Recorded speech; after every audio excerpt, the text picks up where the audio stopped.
لا إله إلا الله محمد رسول الله عليه صلاة الله وآله والأحبة. Assalamualaikum warahmatullahi wabarakatuh. Rasulullah Muhammad SAW adalah sebagai kekasih Allah, sosok teladan yang sangat bijaksana dan mempunyai tempat yang istimewa di antara para sahabat. Sehingga para sahabat pun banyak yang menawarkan diri untuk menjadi pelayan beliau. Namun, dengan segala kerendahan hatinya, Rasulullah SAW tidak pernah merasa seperti raja terhadap para sahabatnya tersebut. Hal ini terbukti di antaranya ketika Rasulullah dan para sahabat bersama-sama membangun Masjid Quba. Rasulullah tidak gengsi untuk mengangkut batu bata di pundaknya. Inilah di antara bukti kerendahan hati Rasulullah SAW bersama para sahabatnya.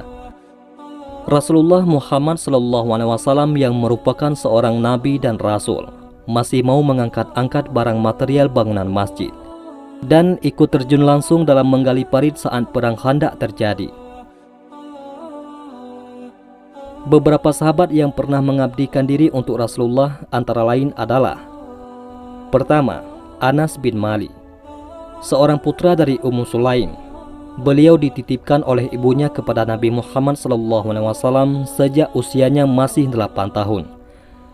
Kemudian ia mengabdikan diri sebagai sekretaris Rasulullah SAW selama kurang lebih 10 tahun. Yang kedua, Rabi'ah bin Qa'am, yaitu salah satu dari anggota Ashabus Suffah. Beliau adalah seorang yang membantu Rasulullah SAW mengambilkan air wudhu di sumur. Kemudian Abdullah bin Mas'ud yang dijuluki dengan Sahibu Na'alai. Beliau biasa membantu memakaikan serta melepaskan kedua sandal Rasulullah SAW. Kemudian Uqbah bin Amir yang dijuluki sebagai Sahibu Bakhlatihi. Beliau adalah seorang yang menuntun hewan bigal yang dinaiki oleh Rasulullah SAW saat hendak bepergian. Dan budak Rasulullah selanjutnya yaitu Ummu Aiman, seorang pelayan dari kaum wanita yang merawat Rasulullah SAW sejak kecil sampai dengan dewasa. Ummu Aiman adalah budak dari Habasyah yang dimerdekakan oleh Abdullah, yaitu ayahanda Rasulullah Muhammad SAW. Di sisi lain, pelayan Rasulullah ternyata bukan hanya dari kalangan Muslim saja. Pemuda Yahudi yang bernama Abdul Qudus juga pernah menjadi pelayan Rasulullah Muhammad SAW. Mengenai tugas dari Abdul Qudus, ada yang menyebutkan bahwa ia biasa membantu menyisirkan rambut Rasulullah SAW. Posisi Abdul Qudus itu sebagai tukang sisir Rasulullah pernah dimanfaatkan oleh sekelompok Yahudi yang tidak senang dengan Rasulullah. Mereka meminta kepada Abdul Qudus untuk mengambil rambut Rasulullah yang rontok. Abdul Qudus yang saat itu masih muda tidak menaruh curiga. Ia berikan saja rambut Rasulullah yang rontok kepada mereka, tanpa ada kecurigaan sedikit pun bahwa itu akan dibuat untuk mencelakai majikannya.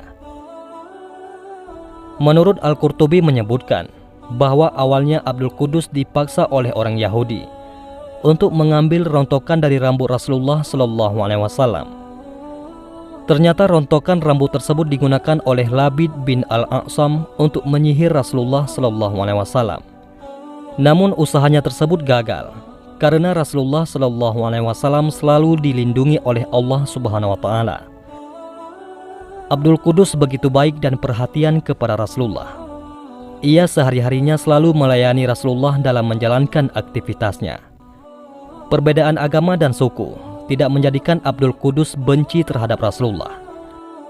Abdul Qudus memberikan pelayanan kepada Rasulullah dengan tulus dan ikhlas. Meskipun Abdul Qudus bukanlah seorang Muslim, namun Rasulullah tetap berlaku baik dan adil kepada pemuda Yahudi tersebut. Rasulullah SAW tidak pernah membeda-bedakan sikap beliau terhadap pelayan Muslim ataupun Yahudi. Justru Rasulullah sangat perhatian dengan para pelayannya, termasuk Abdul Qudus tersebut. Bahkan pada saat Abdul Qudus sakit, Rasulullah SAW selalu menjenguknya. Nabi memiliki pelayan seorang pemuda Yahudi. Suatu saat pemuda itu jatuh sakit. Nabi pun menjenguknya dan duduk di dekat kepala pemuda Yahudi itu. Nabi pun menawarkan pemuda Yahudi tersebut masuk Islam. Lalu pemuda Yahudi itu menatap wajah bapaknya seraya meminta izin. "Silahkan kamu mengikuti ajaran Abdul Qasim. Ayah rela kamu masuk Islam," jawab ayah pemuda Yahudi itu kepadanya. Nabi pun keluar seraya berdoa, "Alhamdulillah, semoga dia diselamatkan dari api neraka." Hadis riwayat Bukhari. Abdul Qudus pun akhirnya masuk Islam tanpa adanya paksaan. Justru ayahnya sendiri yang menyarankan agar dirinya mengikuti Rasulullah SAW dan masuk Islam. Rasulullah SAW selalu bersikap baik dan menjaga hubungan kepada semua pelayannya. Demikianlah Rasulullah bersikap kepada para pembantu atau budaknya. Beliau tidak membeda-bedakan pembantu atau budaknya berdasarkan agama atau sukunya. Tidak pula memaksa pembantunya untuk masuk Islam, melainkan Rasulullah hanya menawarkan kepada pembantunya yang tidak beriman kepada Allah untuk memeluk Islam. Beliau memperlakukan semua pembantunya dengan baik dan setara, karena bagi Rasulullah, budak atau pembantu seperti saudara sendiri. Maka dari itu, Rasulullah memberi makan dan pakaian untuk para pembantunya seperti yang beliau makan dan beliau pakai. Tidak beda. Begitupun dengan Abdul Qudus, pelayannya yang seorang Yahudi.